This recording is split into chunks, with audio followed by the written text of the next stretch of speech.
կյանքի ամենադժվար պահերին, բարդ իրավիճակներում, կորուստների ժամանակ մարդկանց սովորաբար օգնում են այդ վիճակից դուրս գալ, հաղթահարել այդ վիճակները իրենց խորքային այն պատկերացումներն ու համոզմունքները, որոնք ունեն արժեքային բնույթ, որոնք էգզիստենցիալ բնույթ ունեն, եթե այս բառը այստեղ իհարկե տեղին է։ Այսինքն այն պատկերացումները, որոնք վերաբերվում են աշխարհի ընդհանուր կառուցվածքին, գլոբալ երևույթների օրենքներին, օրինաչափություններին, որպես կանոն այդպիսի պատկերացումները լինում են կապված կրոնական պատկերացումների հետ, համակարգերի հետ, փիլիսոփայական համակարգերի հետ, երբեմն նույնիսկ կենցաղային թվացող երևույթների հետ, կամ պատկերացումների հետ։ Այս ամեն ինչը կարող է օգնել եւ օգնում է մարդկանց, օրինակ պատկերացումներ, որ այսա տեղի ունեցավ եւ դրա հետ կապված ուրեմն Աստծո կամքներ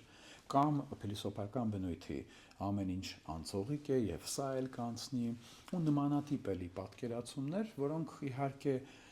առանձին հանդես չեն գալիս, այլ ինչ որ մեկ համակարգի շրջանակներում են սովորաբար մարդու մոտ լինում։ Բնականաբար այս ամենը ունի պաշտպանական եւ օգնող ֆունկցիա, բայց երբեմն լինում է այնպես, որ այն պատկերացումները, որոնք իրացիոնալ են, չեն համապատասխանում իրականությանը, բայց այդ պահին կարծես թե օգնում են, իրենք կարող են հետագայում, այսինքն երկարաժամկետ պերսպեկտիվայում ավելի շատ վնաս հասցնել,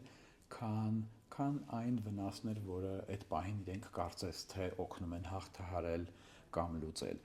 Դրա համար շատ կարևոր է, որպեսզի այն պատկերացումները, հատկապես արժեքային պատկերացումները կամ էգզիստենցիալ բնույթի, որոնք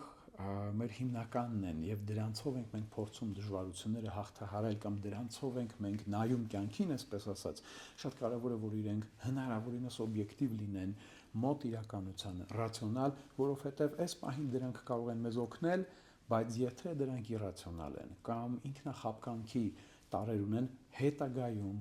երկարաժամկետ հեռանկարում կարող են ավելի շատ վնասել, քան այս պահին իրենց տված օգուտն է։